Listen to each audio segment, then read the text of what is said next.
Masechet Kiddushin Daf Ayin, première ligne. Gere Vaharoure.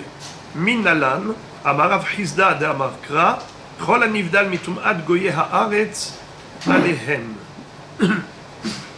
C'est-à-dire, nous avions appris dans la Mishnah, Asara Yohassin Alum Ibavel.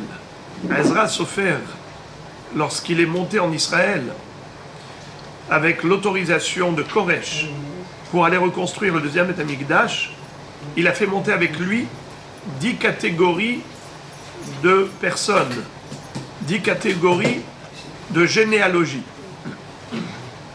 Entre autres, des Guérim, entre autres, des Harourim. Qu'est-ce que c'est que Guérim? Des convertis au judaïsme.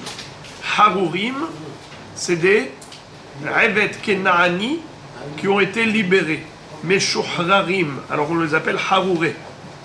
Quel est le statut d'un Revet Kenaani qui est Meshuhrar? Quel est le statut, rappelez-moi les amis? Il devient juif. Bravo. Il devient comme un guerre. Donc il y a deux façons comment devenir guerre. Soit un goy qui se convertit au judaïsme par adhésion, soit un Revet Kenaani qui a passé une période où il n'était plus goy mais il n'était pas juif. C'est au moment où il était Revet Kenaani, il avait les mitzvot comme celle d'une femme sans avoir le statut de juif, mais dès que son Adon lui a donné le get shehrur, automatiquement il devient guerre. Alors, dans la Mishnah, on a appris que Gere va Haroure, les Guérim et les Abadim des Shuhararim sont montés avec Ezra Sofer en Eretz Israël. La Gemara pose la question, elle dit Minalan, d'où sait-on qu'ils sont montés avec Ezra Sofer? Ces deux catégories. Réponse. Alors je vous lis tout le pasouk, vous l'avez sur le côté droit, regardez en haut. Vayochlu bene Israël hashavim et hagola vechol anivdal mitum'at goye haaretz alehem lidrosh l'Hashem Elohei Israël. C'est-à-dire, lorsqu'ils sont montés, Ezra Sofer et les Bnei Israël, et qu'ils ont reconstruit le Beth Amikdash, ils ont offert le Korban Pesach. Qui a mangé du Korban Pesach? Il est écrit Vechol nechar lo yochal bo. Un goy ne peut pas manger du Korban Pesach. On ne peut pas lui donner à manger. Mais eux, comme ils étaient des guérim, alors ils avaient le droit, car ils sont considérés désormais comme des Bnei Israël légitimes. Donc c'est de là qu'on apprend Vayochlu Bnei Israël Hashavim Mehagola. Qu'est-ce qu'ils ont mangé? Rabotai, aidez-moi, le Korban Pesach. C'est qui cela? Bnei Israël Hashavim Mehagola. Les Bnei Israël qui sont revenus de la diaspora avec Ezra Sofer. Ils ont fait Korban Pesach, puisqu'ils ont reconstruit le Beth Amikdash. Mais pas seulement les Bnei Israël, Vechol anivdal mitum'at goye haaretz. Qui est-ce qui peut m'expliquer ce que ça veut dire Vechol anivdal mitum'at goye haaretz? Vechol anivdal mitum'at goye haaretz. Tous ceux qui ont perdu la pureté de la terre. Quoi? Qui ont perdu, qui ont abandonné la souillure de la terre. Alors, goye haaretz, les peuples de la terre, c'est-à-dire les nations du monde. Et c'est quoi Nivdal mitum'at goye haaretz? Nivdal, ça vient du mot Havdala. Havdala, c'est-à-dire se séparer, Voilà. se distinguer. C'est qui cela? Les Guérim. Un guerre, c'est un goy qui vivait dans la Toum'a, des goyim, et maintenant il est Nivdal mi goye haaretz. Donc on parle ici des Guérim, ou des Abadim et Shuhrarim qui sont comme des Guérim, qui se sont écartés et éloignés de la Toum'a, de la Avodah Zara, des Goïm, des idolâtres. Chol anivdal mitum'at, de l'impureté de Avodah Zara, des Goye haaretz. Alehem, c'est quoi Alehem? Ils ont été se rattacher à Ezra Sofer pour aller avec eux. Mamzeré, on a dit que même les Mamzerim sont montés en Israël avec Ezra. Minalan. Dirtiv, Vaishma Sanbelat Horoni, Vetuvia Ha'eved Amoni, Urtiv, Kirabim Bihuda Baal Shevu'alo, כי חתנו לשכניה בן ערך, ויהוחנן בנו לקח את בת משולם בן ברכיה. וכסבר עובד כוכבים ועבד הבעל בת ישראל, אבלת ממזר. Voilà la référence à partir de laquelle on déduit qu'en effet, il y a eu des mamzerim qui sont montés de la Babylonie en Eretz Israël avec Ezra Sofer. Asara Yohassim, Alomi Bavel, entre autres, les mamzerim. Où est-ce que tu trouves des mamzerim? Dans le Passouk. Alors, la Gemara fait la déduction suivante. Premièrement, la base sur laquelle on s'appuie pour dire qu'il y avait des mamzerim, c'est que ce Mandéamar, ce Hémora, il pense qu'à Savar, Oved Kochavim, Ve'eved, Haba al-Bat Israël, Havalad Mamzer. Si c'est un Goy ou un Eved Kenaani qui ont eu une relation avec une Bat Israël et ont donné naissance à un enfant, quel est le statut de l'enfant? Mamzer. Selon cet axiome de base, qu'un Eved Kenaani qui a été avec une juive, ça donne naissance à une mamzer, alors on comprend maintenant la déduction. Il est écrit dans un pasouk de Nehemia qui raconte l'histoire de l'époque de Ezra. Vaishma Sanbelat Ahoroni. Sanbelat, c'était le nom d'un homme qui habitait Horon. Et également Tuvia Ha'eved Amoni. Et Tuvia, qui était un Eved pas Kenaani, mais Amoni. Donc il était d'origine amonéenne, donc Goy, et il était Eved Amoni, d'un juif. Donc il appartenait à un juif, c'est un Eved Kenaani. En général, on les appelle Eved Kenaani, parce que c'est Kenaan qui porte le nom de la Havdout. Dans cette paracha, on l'a lu. Parachat Noach. Arur Kenaan, Eved Avadim, Hiel et Echav. C'est pour cela que tous les Avadim d'origine de n'importe quel peuple, on l'appelle Eved Kenaani. Alors maintenant, on est en train de... C'est pour ça que j'ai commencé par cet Agdama. Il y a une mahloket. Quel est le statut de l'enfant qui va naître chez une juive qu'elle a eu avec un goy ou qu'elle a eu avec un Eved Kenaani?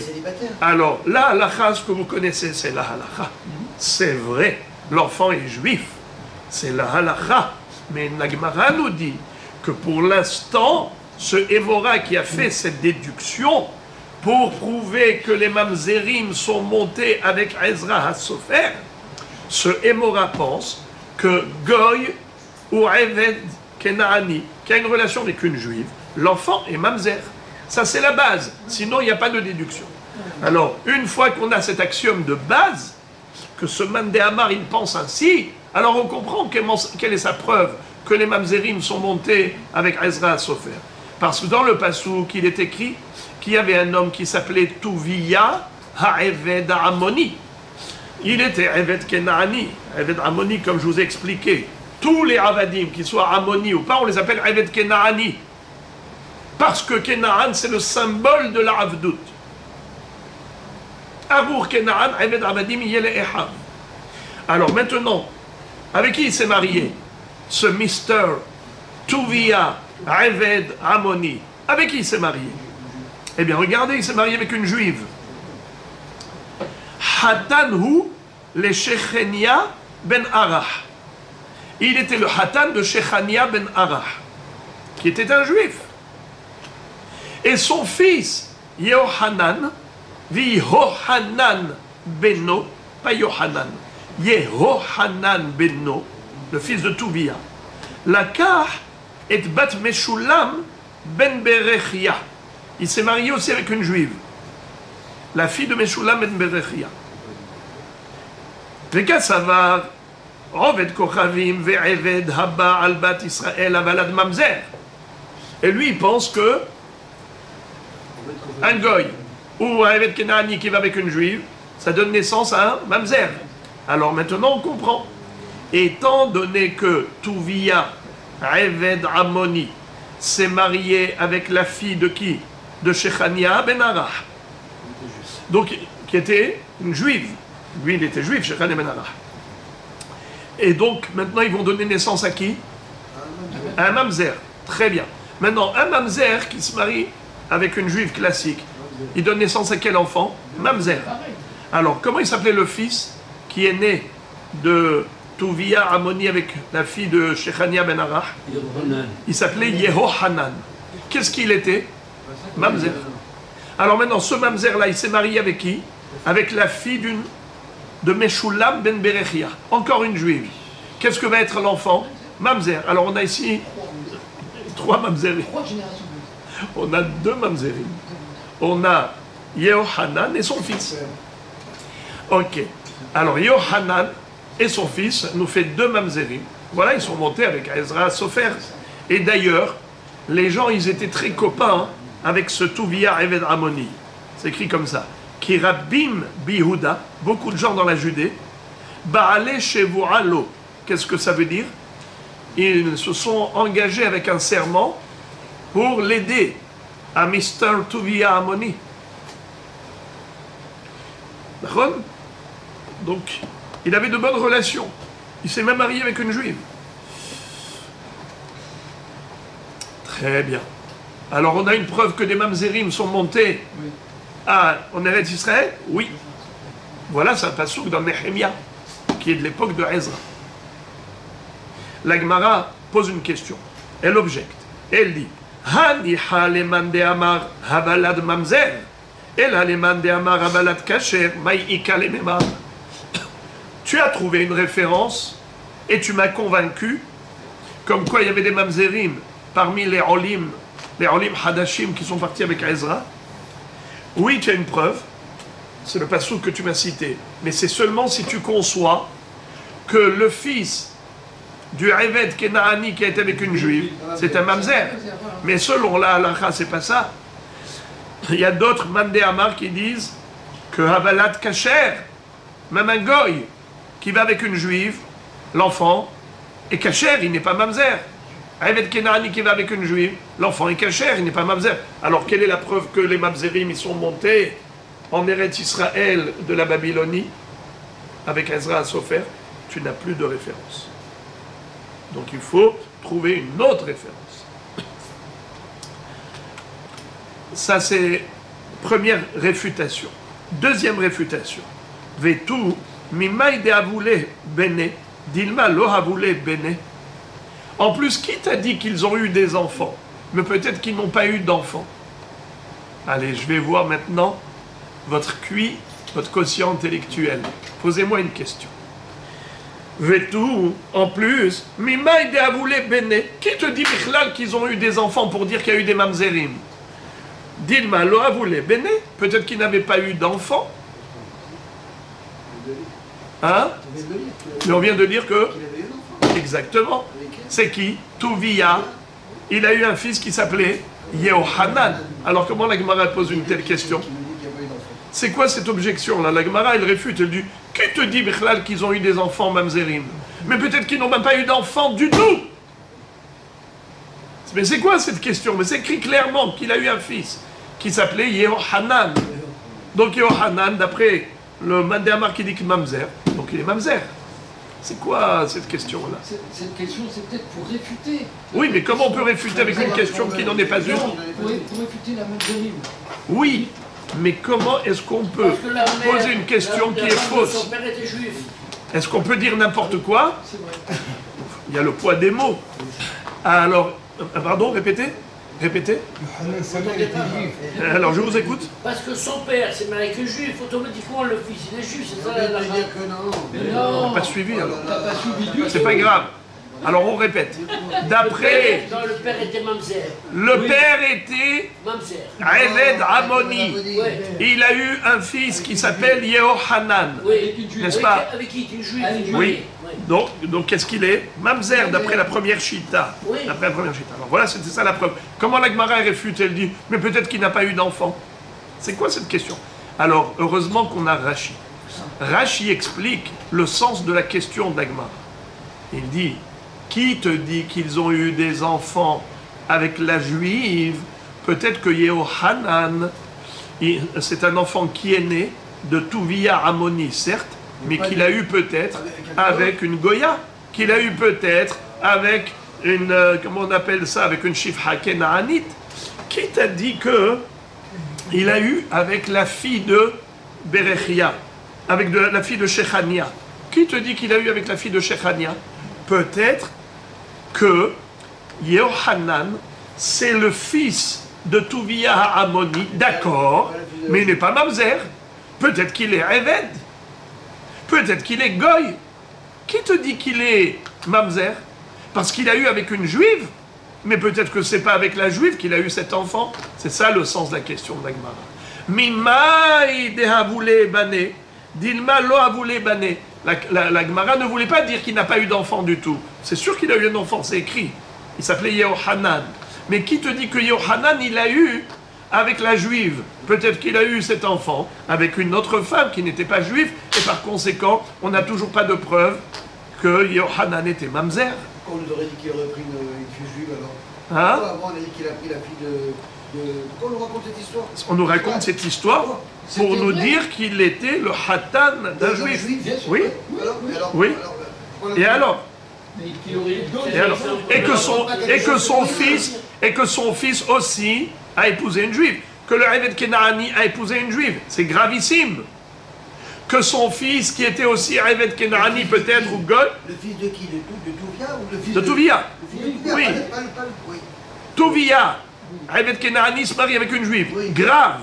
Oui. Et on nous raconte qu'il y a eu des mélanges. Le fils de Touvia, il a épousé une juive aussi. Et le fils de Touvia aussi, il a épousé une juive. Ouais. Grave. Alors on nous raconte l'état, malheureusement, l'état spirituel, le déclin spirituel qu'il y avait à cette époque. Ezra Sofer, il a pris avec lui les problématiques. Mais qui te dit qu'il a pris des mamzerim? On ne voit pas un mamzer là-dedans. Oui. Donc, première question. Qu'est-ce que tu fais avec le Mandé Amar qui dit Havalad Kacher, il n'est pas mamzer? Deuxième question. Bichlal, même d'après celui qui dit que le Valad est mamzer. Mais qui te dit Bichlal qu'ils ont eu des enfants mamzerim? Peut-être qu'ils ont eu des enfants avec d'autres femmes qui étaient non juives. Et donc, il n'y a pas de mamzer là-dedans. Ils avaient 2-3 femmes. Exactement. Vetou. Et encore, troisième question.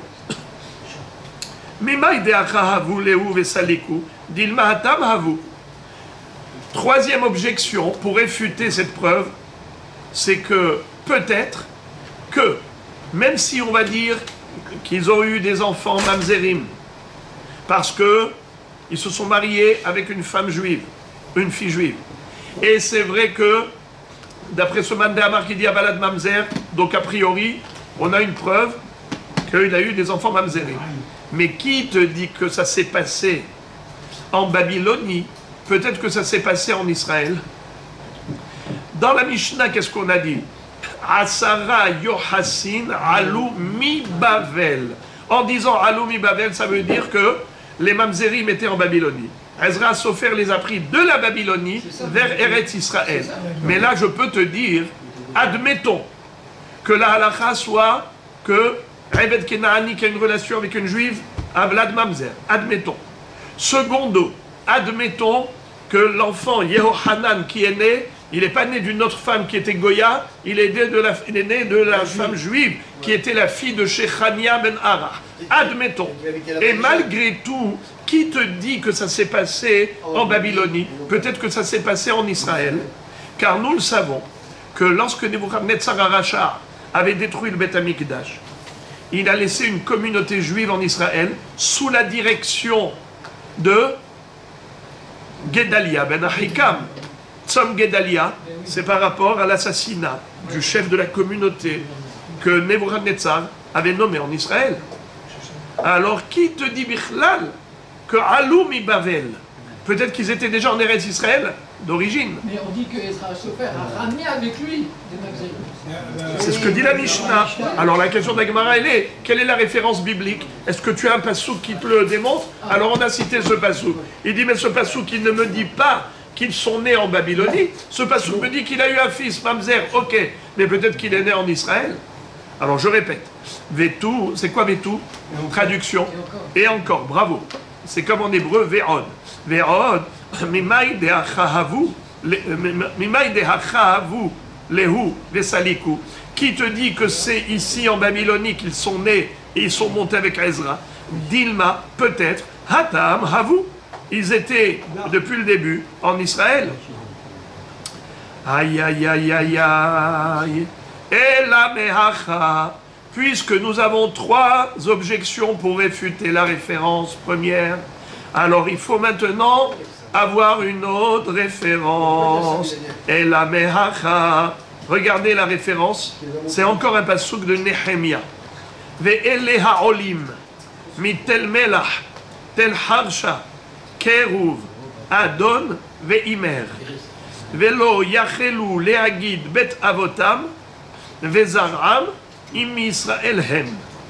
Qu'est-ce que ça veut dire?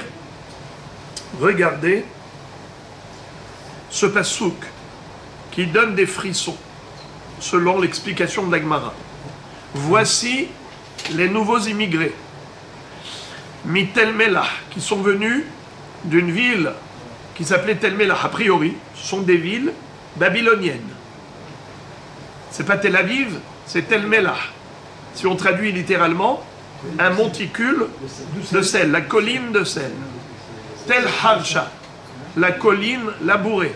Tel Harsha, si on traduit littéralement. Et c'est le nom de la colline. Il y avait Tel Melach et il y avait Tel Harsha. Keruv, Kaf, Resh, Vav, Bet. Keruv, c'est aussi une ville. Adon, Adon, c'est aussi le nom d'une ville. Et Imer, Imer, c'est le nom d'une ville. Ça nous fait 5 villes à partir desquelles il y a eu des Olim Hadashim qui ont été de la Babylonie vers Eretz Israël. Alors regardez, qu'est-ce qui est écrit? Velo yachelu leagid bet avotam. Ils n'étaient pas capables de vous dire qui est leur père. Il y a un doute. Velo yachelu leagid bet avotam. Vezaram, et qui était leur mère. Im Israël hem. Vous ne pouvez pas vous dire si leur papa était juif, si leur maman était juive. Alors ici, le mot Zaram, différemment de la traduction classique, où le Zera, ça veut dire une descendance, une progéniture, là, exceptionnellement, le mot Zera, c'est l'ascendante, c'est la maman. La maman, elle s'appelle Zera parce que c'est elle, Isha Kitazria, Beyalda Zachar. La Mazra'at, c'est la femme, Isha Kitazria. Étant donné qu'ils ne connaissaient pas leur mère, un enfant abandonné dans la rue ou dans le berceau, il y avait écrit « Ayez pitié de cet enfant », la mère l'a abandonné, on ne sait pas si elle est juive, si elle n'est pas juive, mamzer, pas mamzer, on ne sait pas. Alors, lo, velo yachlu leagid betavotam, vezaram, im Israël hem. Vous ne pouvez pas savoir. Alors maintenant, la Gemara va nous expliquer pourquoi est-ce que ces endroits s'appelaient ainsi. Tel Melach, la colline de sel. Tel Harsha, la colline de Harish, Heresh. Alors vous allez voir des choses terribles. Tel Melach, Elu Bene Adam, chez Domim Maasehem le Maase Sdom. Chez Nephral et Tel Melach. On sait que Sodome et Gomorre, la ville de Sedom, Varamora, Adma et Tzvoïm, ce sont des villes qui ont été détruites, sur lesquelles la Kadosh Baruch Hu a envoyé de la foudre. Il a renversé les villes, il a envoyé du sel, là où il y a la mer morte, le sel de partout, là où la femme de Lot est devenue Netziv Melach, elle est devenue une statue de sel. Gofrit va Melach, Serefa Kol Arza, du soufre, du sel, tout a été brûlé. Comme Sedom va Amora. Et qu'est-ce qu'il y avait à Sedom? Tel Melach, la colline de sel, c'était une ville en Babylonie qui ressemblait à Sedom. Parce qu'ils avaient un comportement de sodomie. Et c'est quoi le comportement de sodomie? Un homme à Sedom qui avait donné un coup à une femme enceinte et il l'a fait avorter. Il lui a fait faire une fausse couche. Parce qu'il lui a donné un coup de poing dans le ventre. Exprès ou pas exprès. Alors, il y avait les lois de Sédom. Le chauffet de Sédom, vous savez comment les règles de Sédom c'était? Par exemple, quelqu'un, il allait se plaindre auprès du magistrat en disant, ce monsieur, il m'a lancé une pierre et il m'a fait saigner. Alors le magistrat disait maintenant, paye-le, il t'a fait une saignée. Il t'a fait gratuitement une akazat d'âme, un pitom, c'est pas gratuit, paye-le. Vous savez que quand Eliezer est arrivé à Sédom, et que quelqu'un lui a fait ça, lui a lancé une pierre, et il lui a fait gicler du sang, il a été se plaindre auprès du chauffette de Sédom, qu'est-ce qu'il lui a dit? Il lui a dit, c'est à toi de le payer pour la saignée qu'il t'a faite. Alors qu'est-ce qu'il a fait? Alors il a pris la pierre, et il a lancé au chauffette, et il lui a envoyé sur le front, il a éclaté la tête, il lui a dit, maintenant, l'argent que tu me dois, paye-le directement. Une minute. Alors, les gens de Sédom, parmi les règles atypiques de Sédom, alors quelqu'un qui avait donné un coup à une femme enceinte, et il a fait avorter, le mari allait se plaindre. Voilà, il a fait perdre le bébé à sa femme. Qu'est-ce que disait le chauffette à ce monsieur? Maintenant, tu dois la rendre enceinte. Elle était enceinte par son mari, tu lui as fait tomber le fœtus, maintenant prends-la chez toi, fais-la tomber enceinte, garde-la chez toi jusqu'à ce qu'elle tombe enceinte par toi. Comme ça, tu l'as prise pleine, tu l'as rendue à son mari pleine. Ça, c'était la sodomie de Sédom.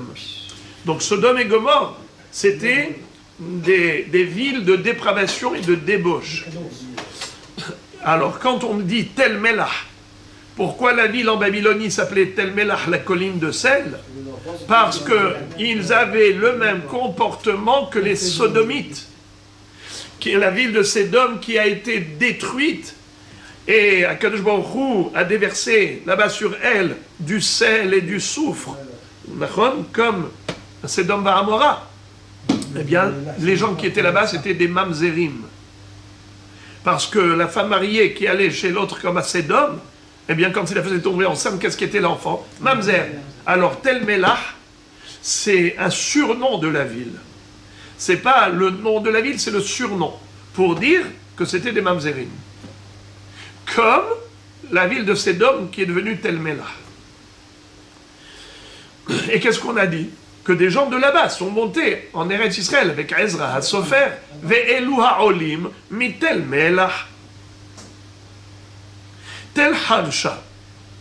Vous savez que Harsha, tout à l'heure, j'ai traduit par labouré. Mais là maintenant, je vais traduire par Heresh, sourd.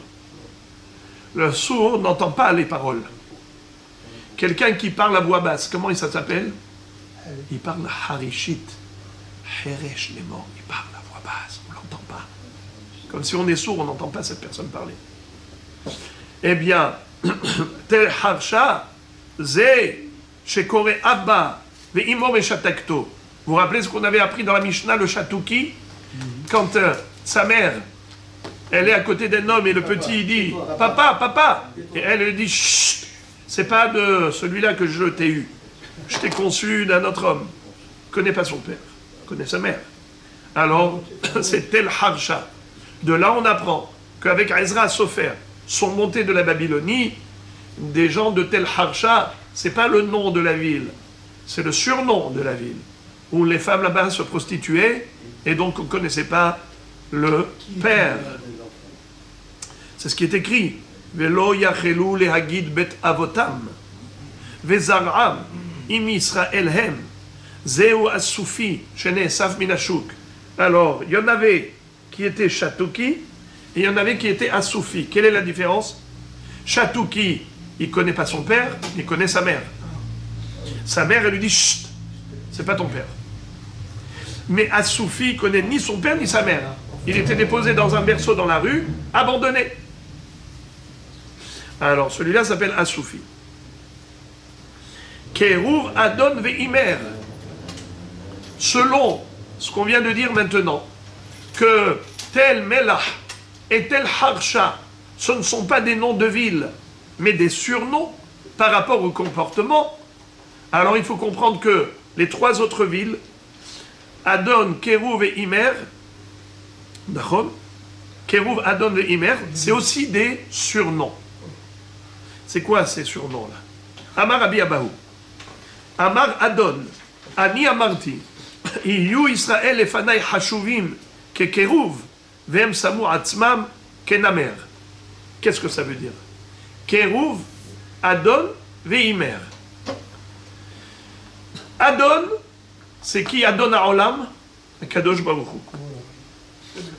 Kérouv, alors le mot Imer, c'est, on peut le dire Amar, et on peut le dire aussi Namer.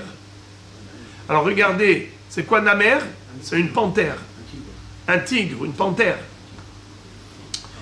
Alors, et Kérouv, Kérouv c'est quoi? Le chérubin. Vous savez que, là-haut dans le ciel, il y a les Hayot à Kodesh, les Kérouvim. Dans le char divin, dans le char céleste, il y a le Péné Arié, la face du lion, il y a la face de l'homme, de Yaakov Avinu, et il y a le Shor, il y a mais il y a le Kérouv, Péné Kérouv, chérubin. Les Hayot à Kodesh, parmi eux, il y a les Kérouvim, il y a les Ophanim, il y a les Kérouvim, les Hayot à Kodesh, ce sont des Malachim. Le Kérouv, il est Kadosh. Comment c'est marqué que Kadosh Baruch Hu, il a mis des Kérouvim devant le Gan Eden. Quand Adam Arishon, il a mangé du Etz Addaat, Kadosh Baruch Hu a dit, je ne veux pas qu'il revienne manger du Etz Haïm, après qu'il a viré du Gan Eden. Qu'est-ce qu'il a mis devant l'entrée du Gan Eden? Il a mis des Kérouvim. C'est des Malachim. Rachid dit Malaché Habala pour l'empêcher de revenir. Nachon. Amar Akadosh Baruchu, le Adon, c'est le maître du monde. Il a dit, Ani Amarti, Ihyu Israël lefanai hashuvim ke keruv, vehem samu atzmam ke namer. Moi je voulais, c'était mon projet, que mes enfants, Ram Israël, soient des gens kedoshim, comme des keruvim, qui sont des malachim, qui n'ont pas de corps physique, et évidemment, ne pataugent pas dans la débauche. Mais malheureusement, ils se sont comportés comme des namers, comme des tigres et des panthères, c'est-à-dire qui, grossièrement, vont avec d'autres femelles. Ils n'ont pas de fidélité à leurs femelles, ou ça ne les gêne pas de prendre la femelle de l'autre. Ils ont de la azout. Heve'az kanamer. Az kanamer, c'est quoi la azout? C'est l'effronterie, c'est l'arrogance, l'audace. Sois audacieux comme le namer, comme la panthère ou le tigre. Sois audacieux. Mais on le dit pour la Avodat Hashem, pas Hasve Shalom. Comment c'est écrit? Heve'az kanamer, des kalkan nesher, des ratz katsevi, des gibor kahari, la asot retzon avicha shebashamayim. Sers-toi de tous ces traits de caractère pour le bien. Mais eux, malheureusement, ils sont servis pour le mal, de se permettre d'aller prendre la femme de l'autre et de donner naissance à des mamzerim. Ça, c'est ce que Akadosh Baruch Hu exprime avec, j'allais dire, déception, frustration. Mais il y a un deuxième pirouche extraordinaire, incroyable. Ika de Amre, selon une deuxième version, Amar Abi Abahu, Amar Adon, Afal pi shesamu atzmam kenamer, hen hashuvin lefanai kekeruv. Même si Am Israël a commis des fautes aussi graves, comme le namer, qui se permet d'aller avec la femelle de l'autre, mais devant moi, il reste kedoshim comme des keruvim, comme des chérubins, comme les anges dans le ciel qu'on appelle les keruvim. Comment on peut comprendre cette Gemara? Qu'est-ce que ça veut dire, ça? L'explication qu'on peut donner est la suivante. Malheureusement, le Yetzer Hara est très fort et il peut entraîner des juifs vers des horizons négatifs. Mais dès que ils se réveillent à la Teshuvah, tout de suite ils font un revirement et ils reviennent vers Akadosh Baruch Hu très vite. Ils font Teshuvah et avec une profonde conviction, exactement comme un diamant qui est tombé dans la boue. Il s'est sali, il s'est rempli de boue. Celui qui va voir ça, il va dire c'est une pierre, c'est un morceau d'argile. Mais celui qui sait qu'est-ce qu'il y a dedans, il le passe sous le robinet et il va retirer toute la boue et il va découvrir le beau diamant. La neshama d'un ben Israël, bat Israël, c'est des neshamot kedoshot. Ce mot Yetzer Hara est très fort. Il leur fait faire des choses, parfois même terribles. Mais même s'ils se sont beaucoup éloignés, la kedusha qui est à l'intérieur, elle ne disparaît pas. Et le jour où ils font tchouva, ils réparent tout. Avec beaucoup d'émotion, je le dis, on m'a montré des vidéos extraordinaires. Des jeunes filles qui étaient à Simchat Torah, dans ce festival terrible, où le jour du Shabbat, à Simchat Torah, il y avait là-bas malheureusement une statue de Bouddha qui allait à 10 mètres de haut et il dansait autour, et dans des tenues où il n'y avait pas de tenue, déshabillés comme ils étaient, et une mamash noravayom, c'est d'homme varamor. Des milliers de jeunes. Ces organisateurs Rechaim qui ont organisé ça, ce sont eux les coupables. Parce que la jeunesse, elle se laisse entraîner. Alors, en tout cas,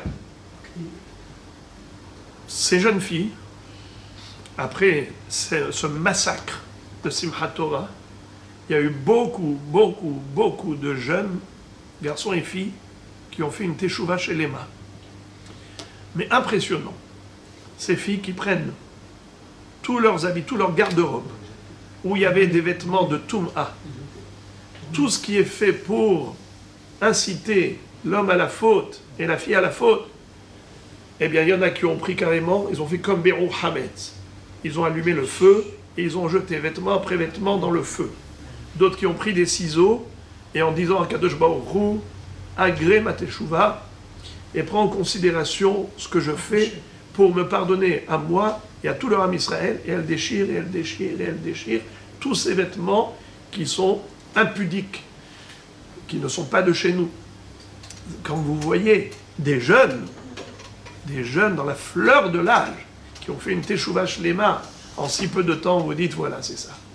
Amar et Kadosh Baruch Hu. Je vous dis, même s'ils ont été comme un namer au début, hashuvim lefanai kekeruv, parce que Dieu, il voit la neshama kedosha qu'il y a derrière. C'est la raison pour laquelle, même ceux qui se sont fait assassiner, qui se sont fait massacrer, même si quelques minutes avant, ils étaient dans la Tum'a, mais comme il est écrit dans la Gemara, Mizmor le Asaf, Elohim ba'u goyim benachalatecha, timeu et hechal kodshecha, natnu, samot Yerushalayim ne'im, natnu et nivlat avadecha, לחייתו ארץ, נבלת עבדיך לעוף השמיים, בשר חסידיך לחייתו ארץ. שפכו דמם כמים סביבות ירושלים, ואין קובר. C'est-à-dire, on a versé le sang d'Israël comme de l'eau autour de Jérusalem. On n'arrive même pas, pour des centaines de corps, à identifier. Ils font encore des recherches. On est à 20 jours après ce massacre. Il y a encore des corps qui n'ont pas obtenu une sépulture digne. Mais quoi? La Gemara dit, au début, ils ont été massacrés parce qu'ils ont fauté. Mais juste après, tu les appelles Hasidim, Avadim, Nivlat Avadecha. Bessar Hasidecha. On les appelle Hasidim. On les appelle Avadim d'Akadosh Baruch Hu. Comment? La Gemara dit, une fois qu'ils se sont fait tuer, parce que juifs, ils ont eu la kapara de toute leur avérote, la Neshama, ça y est. Elle redevient Tehora. Elohai, Neshama, Shenatatabi, Tehorai.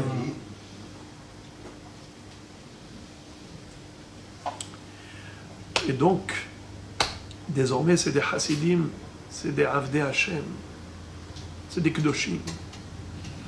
Hashuvin lefanai kekeruv, même s'ils ont eu un comportement de namer, mais maintenant pour moi c'est des kérouvim.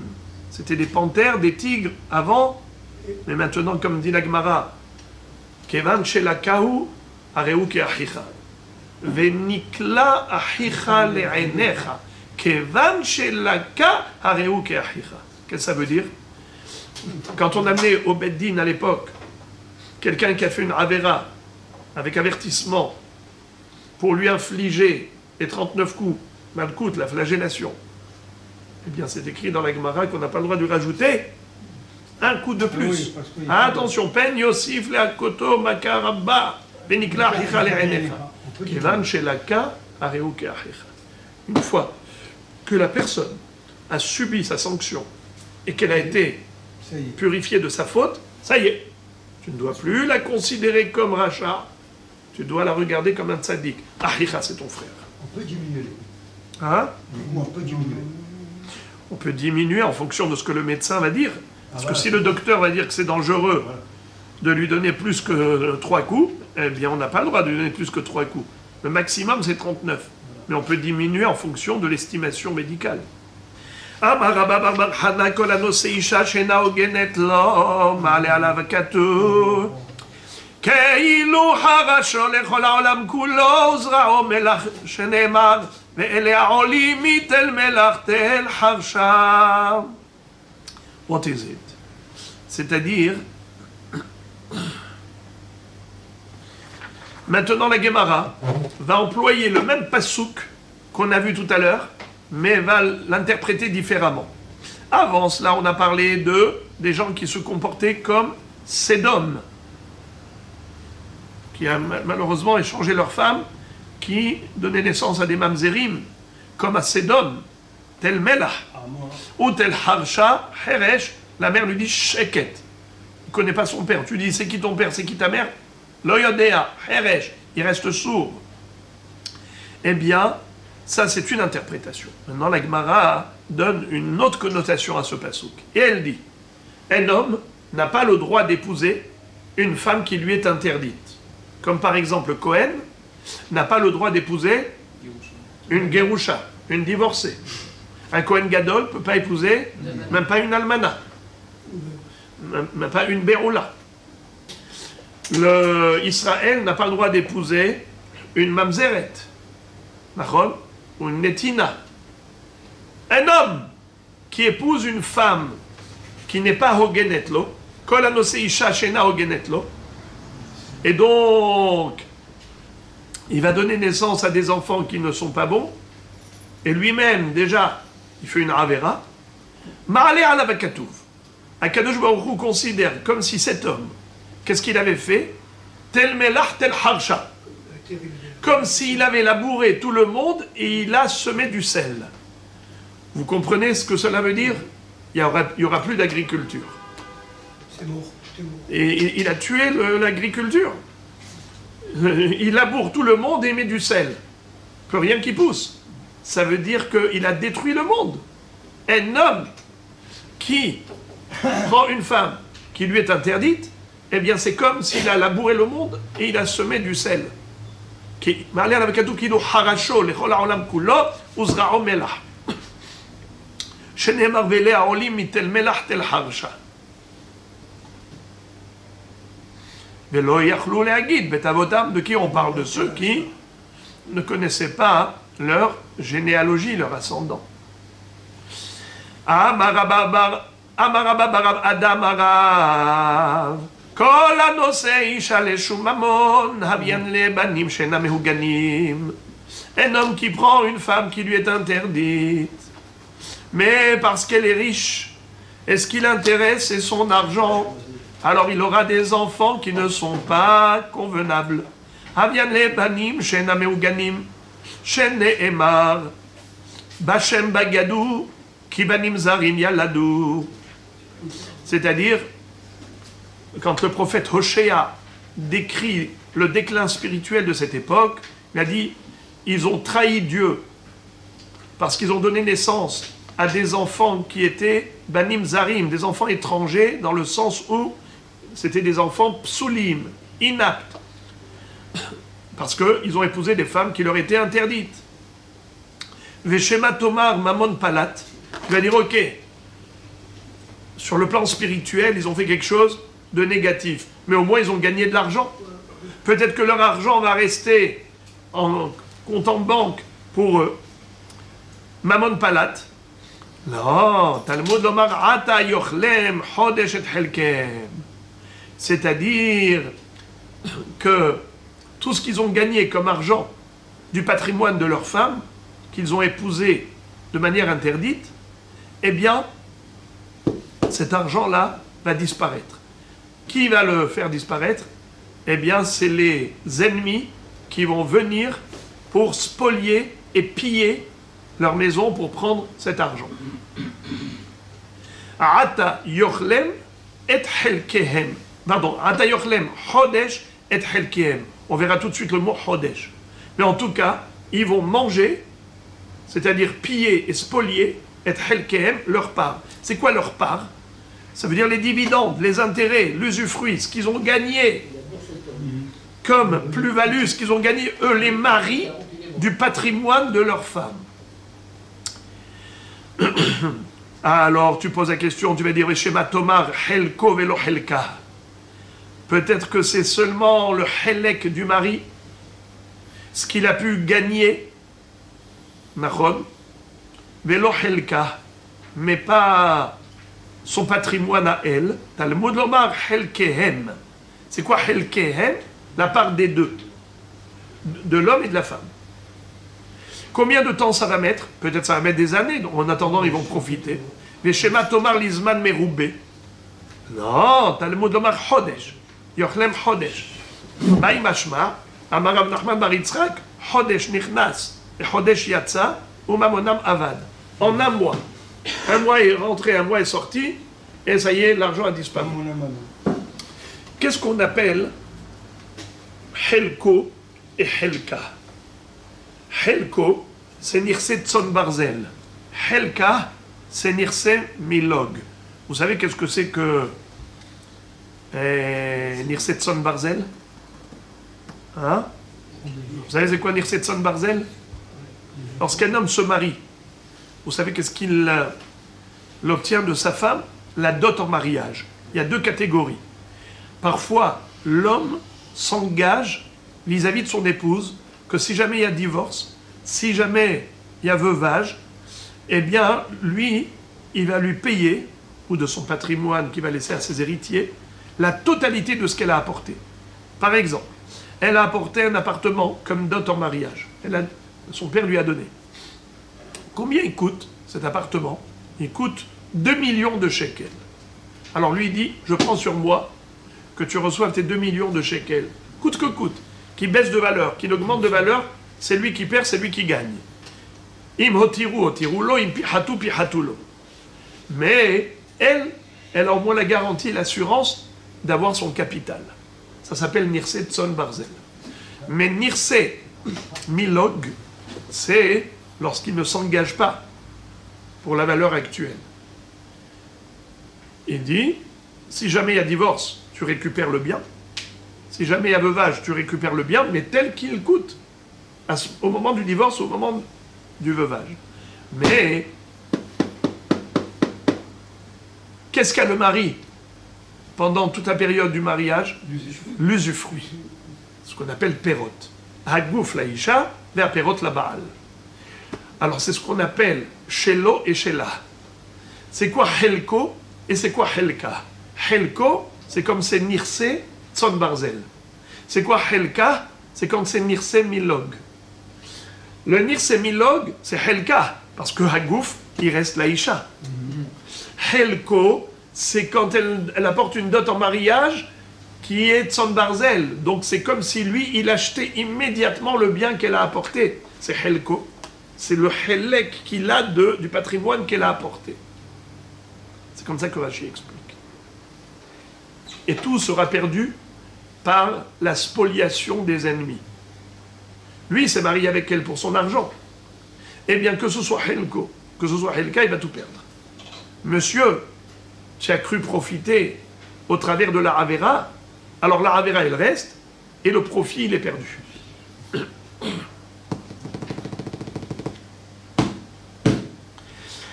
Aïe, aïe, aïe, aïe, aïe, aïe, aïe, aïe, aïe, la Gemara continue de nous décrire le mal que c'est que d'épouser une femme interdite.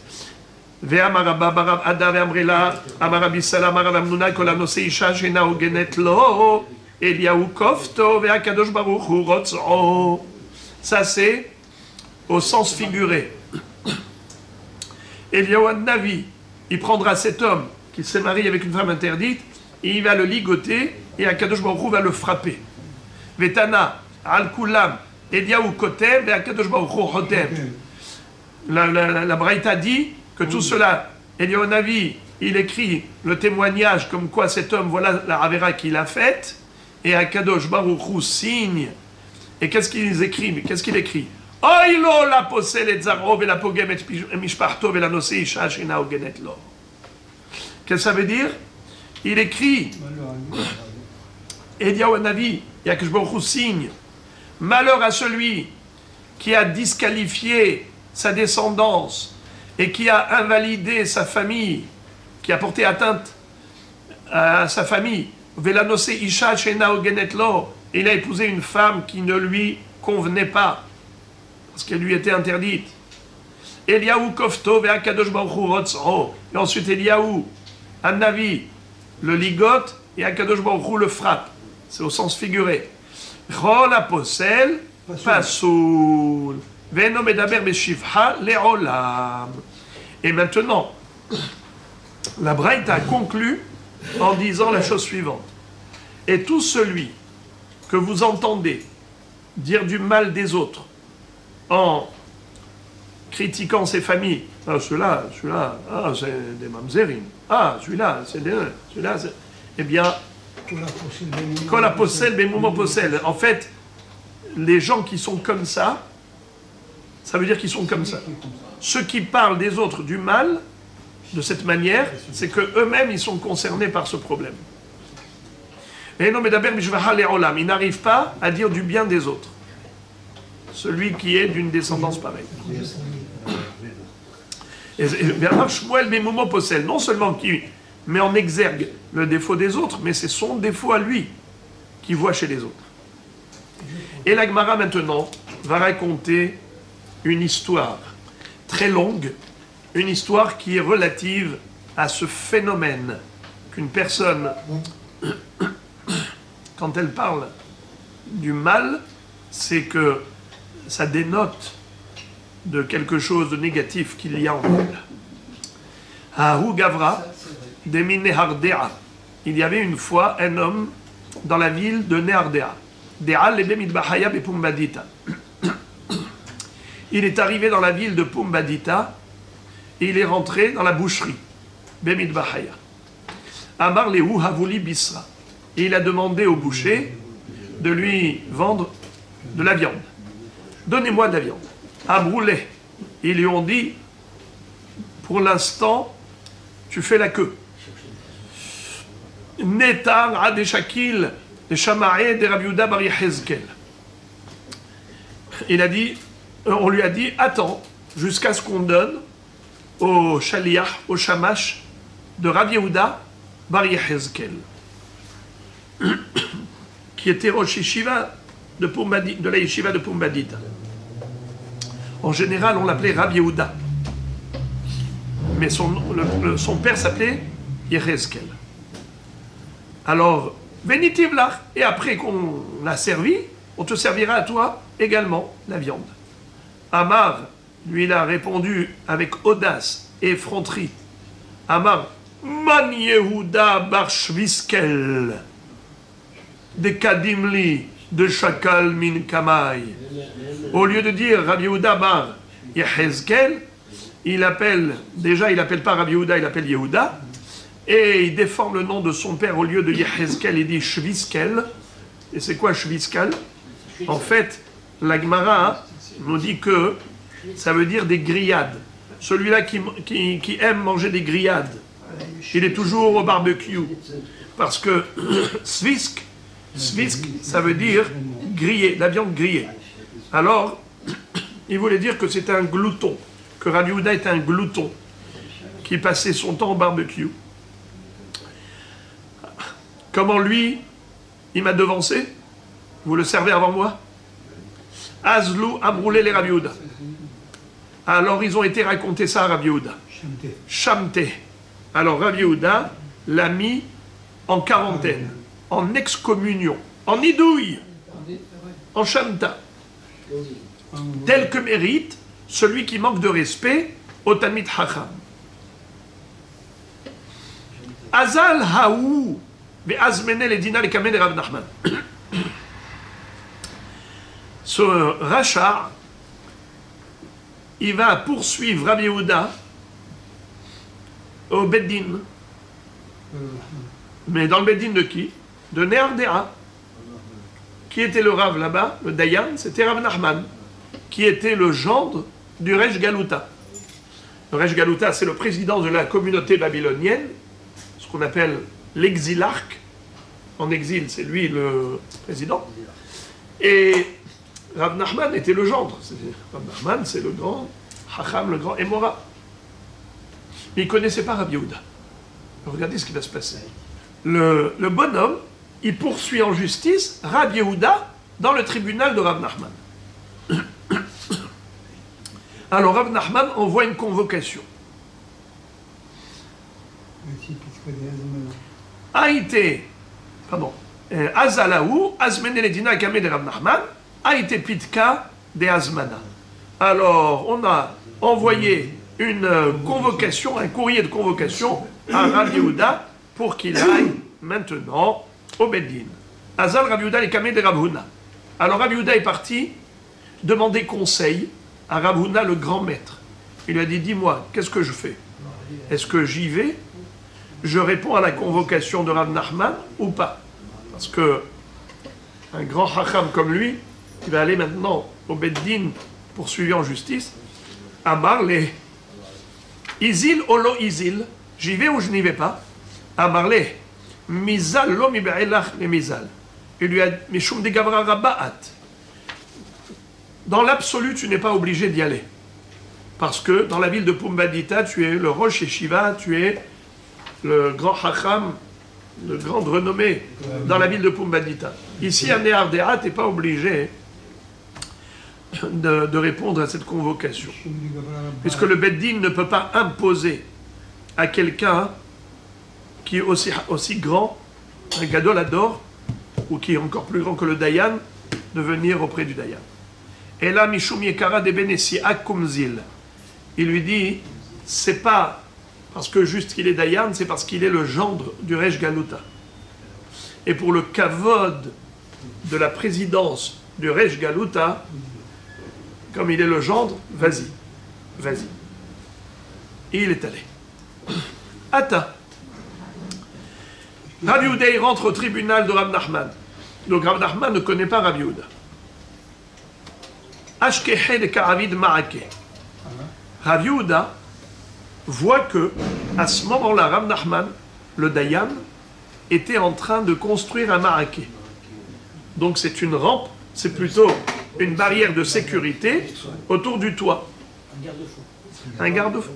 Une barrière. Ashkehe de Karavid Ma'ake. Amarle lo savar la mar, leha de amar, Rav Huna bar Idi amar Shmuel, kevan shenitmana adam parnas al hatzibur asur be'asiyat melacha bifnei shlosha. Il lui dit, est-ce que tu ne sais pas que c'est un source que tu fais? Car à partir du moment où quelqu'un est nommé parnas al hatzibur, comme un dayan comme toi, tu n'as pas le droit de faire un travail devant 3 personnes. Parce que tu te rabaisses, tu rabaisses le kavod du tzibour. Parce que tu montres qu'il n'y a personne de tzibour qui vient pour t'aider, pour faire ce travail à ta place. Tu es obligé de le faire toi-même. Ça veut dire quoi? Qu'il n'y a pas de kavod. Tu n'as pas le droit de faire un travail devant 3 personnes en public. À Marley, pour ta des gundarita ou des karavidna, il lui a dit, en fait, j'ai fait juste une petite barrière, un petit guéder. C'est pas beaucoup, j'ai pas fait un gros travail. À peine un tout petit peu. Pour ta des gundarita ou des karavidna. Il lui a dit Mi sanya ma'ake dirti beoraita ou mechitza d'amour abanan. Il lui a dit j'ai pas compris pourquoi tu as appelé la barrière, tu l'as appelée gundarita, au lieu de l'appeler ma'ake, comme c'est le lachon de la Torah, ou mechitza, qui est le lachon de Chachamim. Pourquoi tu as employé un vocabulaire comme ça, gundarita? Tu ne peux pas employer le lachon de la Torah ou le lachon de Chachamim. Deuxième remarque. Troisième remarque, regardez. Il va lui faire que des remarques. Rav Yehuda, Rav Nachman. Et du coup, Rav Nachman, il va comprendre qu'il a affaire à un grand Chacham. Amarle, Yetiv mar akarpita. Alors Rav Nachman, le Dayan, invite Rav Yehuda à s'installer sur le banc, à s'asseoir. Il lui a dit, asseyez-vous sur le karpita. Amarle ou misane safsal de amour rabanan o itzteba de amri inche. Il lui a dit, c'est quoi ce vocabulaire? Karpita. Tu peux pas me dire safsal, comme est le lachon de Chachamim, ou itzteba, qui est le lachon classique, le vocabulaire des gens. C'est quoi ce karpita? Maintenant, il invite à manger quelque chose. C'était de la confiture de etrog. Alors, il lui dit, lichulma itrunga. Amarle, achi amar Shmuel, kola omer itrunga, tilta beramut roha. C'est-à-dire, il a dit, tu n'as pas utilisé le terme approprié. C'est quoi etronga? Shmuel a dit que celui qui dit etronga, ça veut dire qu'un tiers de son cœur, c'est de l'orgueil. Tu ne peux pas employer la chonne de la Torah, o etrog, kedekarioha rabanan. Pardon, o etrog, kedekarioha rabanan, o etrog ade amrinche. Ou bien tu l'appelles etrog, comme les Chachamim ont appelé le Péri Etzadar, ou tu l'appelles etroga, comme les gens, mais pas etronga. Amarle lishtemar anbaga. À l'époque, ils avaient l'habitude de boire tous les matins, comme ça, une potion qui était bonne, bien vitaminée. Alors il lui a dit, vas-y, bois-en. Bois du anbaga. Amarle misane ispargus de karioa rabana no anpak de amri inche. Il lui a dit, tu ne peux pas l'appeler ispargus comme les Chachamim ont nommé cette lotion, ou anpak comme les gens l'appellent. Amarle titi donag, que vienne donag tashkinan qu'elle nous donne à boire, qu'elle nous serve à boire. Amarle achi amar Shmuel, en mishtamshin beisha. Il lui a dit, non, moi je ne veux pas me faire servir par une femme. Shmuel a dit, en mishtamshin beisha. Faut pas se servir d'une femme pour pas l'habituer à se retrouver parmi les hommes, par pudeur. Amarle ktanai. Alors, Rav Nachman lui a dit, mais elle est petite. Il lui a dit, malgré tout, c'est assour, befirouch amar Shmuel, en mishtamshin beisha klal, ben gedola ben ketana. Shmuel a dit qu'on ne se sert pas d'une femme, ni grande ni petite.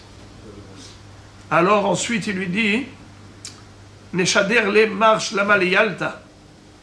Il a dit, peut-être que vous voulez saluer ma femme, Yalta, ma femme elle s'appelle Yalta. Vous êtes quelqu'un d'important, peut-être que vous voulez saluer ma femme. Amarle achi amar Shmuel, mon maître Shmuel m'a enseigné, Kol beisha erva. Quand je vais aller et je vais la saluer, elle va me répondre. Je vais écouter la voix d'une femme. Et Shmuel a dit, Kol beisha erva. On apprend du pasuk dans Shirachirim, qui kolech arev umar ech nave. Bien que normalement, quand il y a besoin de discuter avec une femme, il n'y a pas ce issour parce que c'est le besoin, mais là, quand c'est juste des salutations, alors ça rapproche les cœurs et on ne doit pas faire tomber les barrières de pudeur. Alors, il lui a dit, Efshar alide shaliach. Il lui a dit, alors tu peux envoyer par shaliach, tu n'es pas obligé toi-même de la saluer. Amarle achi amar Shmuel. Il a dit, même ça, je ne le ferai pas, parce que j'ai appris de mon maître Shmuel. En shoalim bishlom isha. Alors, En Shuali Mishlom Isha, ça veut dire même Balé des Shaliach, ça peut rapprocher les cœurs. Alors il lui a dit, allez, débarre-là.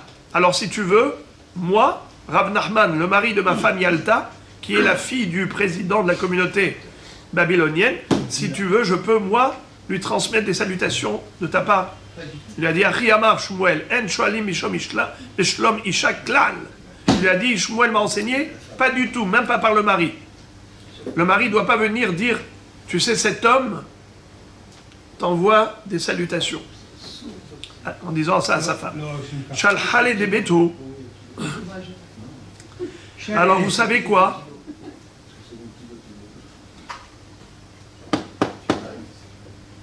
Yalta, la femme de Rav Nachman, elle avait tout entendu.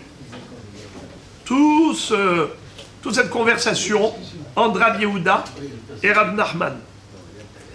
Alors, elle lui a envoyé dire à son mari, écoute, débarrasse-toi rapidement de celui-là, il va te rendre à Ma'aretz. Et il va te démontrer que tu ne sais rien.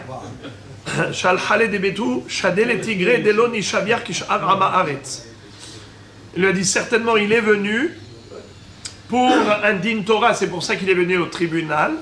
Alors écoute ce qu'il a à te dire, quel est son din Torah, et termine rapidement avec lui parce que faut pas qu'il reste plus longtemps, parce qu'il ne va pas s'arrêter.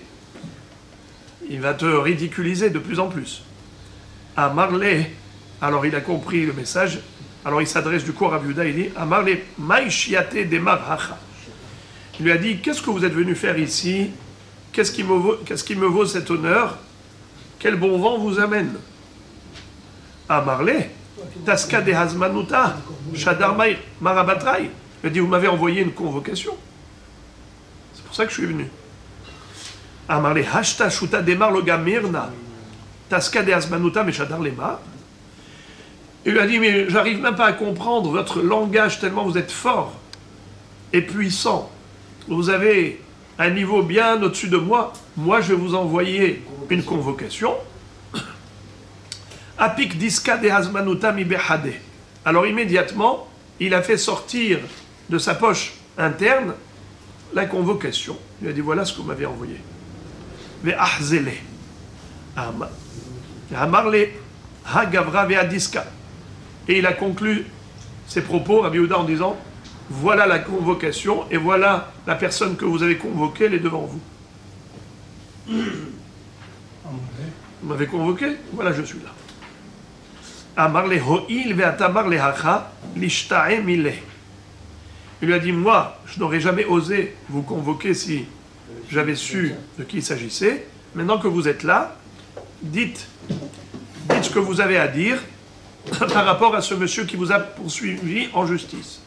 Qui est Chidelo Limru, mais Hanfe Rabanan Adade. Si je vous libère immédiatement, sans avoir même entendu ce que vous avez à rétorquer, à riposter, par rapport à la poursuite en justice de votre protagoniste, alors les gens vont dire, tu vois, les Hachamim, ils se passent la pommade, ils arrondissent les angles, et ils arrangent l'un l'autre comme ça, même injustement. Alors s'il vous plaît, dites-moi qu'est-ce que vous avez à redire par rapport à sa plainte contre vous. Parce que vous avez dit, parce que vous l'avez mis en nidouille. À Marley, Maïtarma Shamte Marley à Ougavra. Pourquoi vous l'avez mis en quarantaine, en excommunion? Il lui a répondu, Si'er shlicha de Rabbanan. Il lui a dit, parce que, en effet, moi j'ai envoyé un shaliach à la boucherie pour aller acheter de la viande, et voilà ce qu'il a dit, voilà ce qu'il a fait, comment il a été metzaer, mon shaliach. Amarle, alors il lui a dit, Venagde mar de Rav Mangid, Alman de metzaer shlocha de Rabbanan. Venagde mar. Ce que vous auriez dû faire, au lieu de le mettre en nidouille, vous aurez dû le frapper. Car Rav, il infligeait des coups au Beddin, par son huissier, par son bourreau, le Shliach Beddin, il infligeait des coups à celui qui était Metzaher, les Hachamim. Pourquoi vous l'avez mis en nidouille? Il lui a dit, moi je lui ai fait pire que des coups, c'est un nidouille. de adif mine abdele. Je lui ai donné une bonne raclée, car le nid douille, c'est encore pire. Pourquoi? Parce que cet homme-là, c'était un homme qui méritait le nid douille. Parce qu'il avait l'habitude d'être mévasé les gens. Rav Nachman lui dit, pourquoi vous avez proclamé que cet homme-là, c'est un Eved Kenaani? Il lui a dit, des ragil, des carrés inche avde, vetane kol aposel, pasoul, ve'eno medaber b'shivcha le'olam, v'amar Shmuel, bemumo posel. Qu'est-ce que ça veut dire?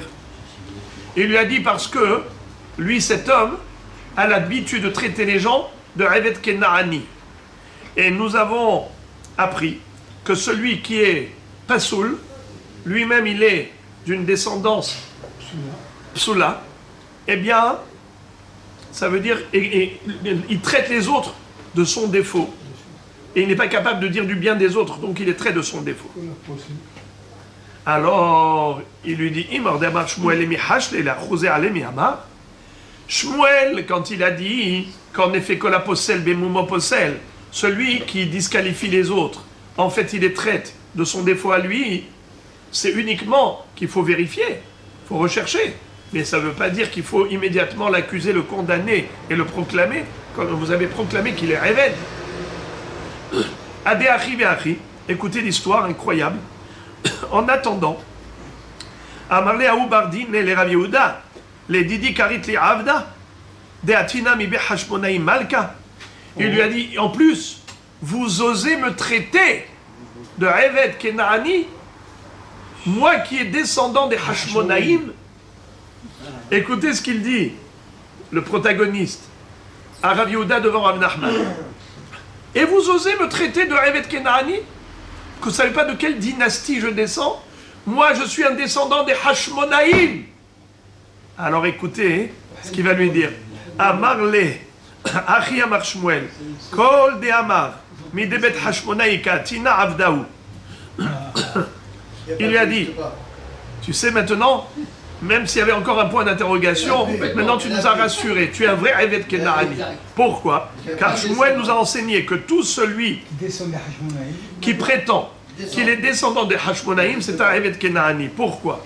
Parce que vous savez que Hordos, qui était le roi Hérode, c'était un Eved Kenaani. Il était l'esclave des Hashmonaïm. Il a tué tous les Hashmonaïm. Bien sûr, on ne parle pas des Hashmonaïm de l'époque de Mattatyahu ben Yohanan Kohen Gadol, Hashmonaï ou Banab. On parle de leurs descendants. Il y avait malheureusement ces frères-là qui s'étaient disputés, Horkanos et Aristoblos, qui se disputaient la couronne royale et ainsi de suite. Et Ramban Nachmani nous dit que pourquoi ils ont mérité que Hordos ait le pouvoir de les décimer à tous, c'est parce qu'ils ont pris la royauté qui appartenait au Shevet Yehuda, alors qu'eux, ils étaient descendants du Shevet Lévi, ils devaient rester Kohanim et pas Melachim.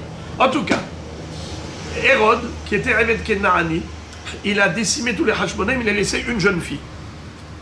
Cette Myriam-là, avec laquelle il voulait se marier, elle s'est jetée par la fenêtre, elle a dit, il ne pourra pas m'avoir, il ne pourra pas m'épouser. Elle s'est jetée par la fenêtre et au moment où elle s'est jetée, elle a dit, Kol haomer, mi bet Hashmonaï ana avdahu. Tout celui qui déclare qu'il est descendant des Hashmonaïm, qu'il sache qu'il n'y a plus personne des Hashmonaïm, j'étais la dernière. Donc il est descendant de Hordos, qui est un Eved Kenaani. Amarle, lo savar la mort leha. Alors, Rav Nachman va dire à Rav Yehuda, lo savar les morts leha, de Amar Rabbi Abba, Marabuna, Marav, Kol Talmid Chacham, Shemore Alacha Uba. In kodem amaase amara, shom'in lo, ve'im lav, en shom'in lo. Il lui a dit, nous avons une règle, c'est que quand est-ce qu'une halacha, elle est admise, quand elle est enseignée de manière générale, avant le maasé, de manière neutre. Mais lorsque vous avez enseigné cette halacha, vous l'avez dite maintenant, une fois que vous l'avez déjà traité de Eved Kenaani, mais vous ne saviez pas qu'il était descendant de Hashmonaïm. Maintenant qu'il vous a dit qu'il est descendant de Hashmonaïm, maintenant vous nous dites que Kol haomer bet Hashmonaï ana avdaou. Mais ça, vous nous le dites après le fait accompli. Parce que peut-être que vous racontez ça pour vous défendre. Si vous l'aviez dit avant, Shom'in lo. Mais si c'est Ahar Ma'aseh, en Shom'in lo. Amarle, Ha'ika Rav Matna Dekae Kavati. Ok, moi je suis Ahar Ma'aseh, mais allez-y écoutez Rav Matna, qui lui dit la même chose que moi, que tout celui qui est descendant de Hashmonaïm, il est Eved Kenaani, et lui il est neutre. Regardez ce qui va se passer. Incroyable. Rav Matna lo Haziel et Neardea Tlesar Shane. Rav Matna n'était pas venu à Neardea depuis 13 ans. Haouyoma Deata, le jour où il est venu, à Marle, Dachir Mar Mai Amar Shmuel, ce jour-là il est arrivé. Et Rav Yehuda va dire à Rav Matna, Rav Matna, est-ce que tu te souviens ce qu'a dit Shmuel, qui lorsque Shmuel, à l'époque où il avait un pied sur le mur et un pied sur le pont, il était en train de partir. Tu te souviens, au moment où on était autour de Shmuel, il avait déjà un pied sur le pont et un pied encore sur terre. Il devait partir. Tu te souviens, qu'est-ce qu'il nous a dit? Rappelle-toi. Dis-nous qu'est-ce qu'il avait dit. Amarle, Achi Amar Shmuel. Kol de Amar mi bet Hashmonai, mi de bet Hashmonai Malka Katina Avdaou. Tout celui qui dirait, je viens de Bet Hashmonai, eh bien c'est un Eved. Delo Ishtayur Minayu Elahaïr Ibita, car de toute leur descendance des Hashmonaï, il ne restait qu'une jeune fille, des Salkal et Igra qui s'est jetée du toit, et Ramia Kala, elle a dit au moment où elle s'est jetée, elle a haussé le ton, elle a proclamé haut et fort, Ve'amra kol de Amar mi bet Hashmonaï Anna Avdaou. Tout celui qui dirait qu'il vient de Hashmonaï, c'est un Evet Kenaani, Naflam Igra ou Meta. Elle s'est jetée du toit, elle est morte. Achouz ale de Avdaou. Alors à ce moment-là, Rav Nachman a pris l'initiative d'annoncer, de proclamer dans toute la ville de Nerdea que cet homme-là, c'est un Evet Kenaani. Achouz ale de Avdaou. Haou yoma akaran kamaktubata benehardea. C'est-à-dire, dans la ville de Nerdea, où il y avait Rav Nachman, donc il a proclamé, publié, que cet homme était Evet Kenaani. Vous savez ce qui s'est passé ce jour-là? Plusieurs ketubot ont été déchirés. C'est-à-dire que, étant donné que ce monsieur-là, il avait des enfants, il avait une famille, eh bien, toutes les personnes qui s'étaient mariées avec des filles de cette famille ont donné le guet, sachant pas quel est le statut des filles, et ils n'ont pas donné la ketouba, parce qu'ils ont dit, c'est comme un ekart-out, on s'est marié avec ces gens pensant que c'était des bonnes familles, maintenant il s'avère que c'est une famille de Ravadim, alors on ne donne pas la ketouba. Ils ont déchiré la ketouba dans le sens où ils se sont déchargés de payer à la femme malgré le divorce. Kikanafik, lorsque Rabbi Yehuda s'apprêtait à quitter Nehardea, Nafke abattre les Mirgemé. Toutes ces familles-là sont arrivées avec des pierres, plein de pierres pour le lapider, pour se venger. Amarleu ishatiku shatiku, veilo megalina alaychu. Hade amar Shmuel, tarte zar'iyata ika benehardea. Hada mikaria de Beyona et Hada mikaria de Be'orvati. Ve simanach tame tame, tahor tahor. C'est-à-dire, si vous voulez faire des problèmes, je vais tout de suite publier et proclamer ce qu'a dit Shmuel, que dans Nehardea, il y a deux familles. Il y a une famille qui est Tahor et une famille qui est Tamé. La famille Tahor, c'est Yona. La famille, on l'appelle Yona. Et la famille Tamé, on l'appelle Orev, comme le corbeau qui est Tamé. On ne peut pas manger, qui est impropre à la consommation. Contrairement à la Yona qui est pure. Alors, en disant cela, il leur a fait peur. Pourquoi? Parce que ils auraient pu découvrir que toute cette famille-là, c'est la famille de gens tmeim, de gens interdits, qui ne peuvent pas se marier avec des juifs. Shadiu aleaou rigma miadayu. Alors ils ont jeté toutes les pierres dans l'eau. Vekaatma benahar malka. Et ça a fait un bouchon. Ces pierres, ils ont fait un bouchon au fleuve qu'on appelait le fleuve Nahar Malka. Tellement de pierres ils ont préparé pour le lapider. Et avec sa chokhma, il les a retenus, parce qu'il leur a dit, si vous n'arrêtez pas, si vous ne vous calmez pas, je vous dévoile et je révèle à tout le monde ce que vous êtes. C'est-à-dire qu'ils avaient peur. Ils ne savaient pas Bédiouk, mais ils avaient peur qu'il s'avère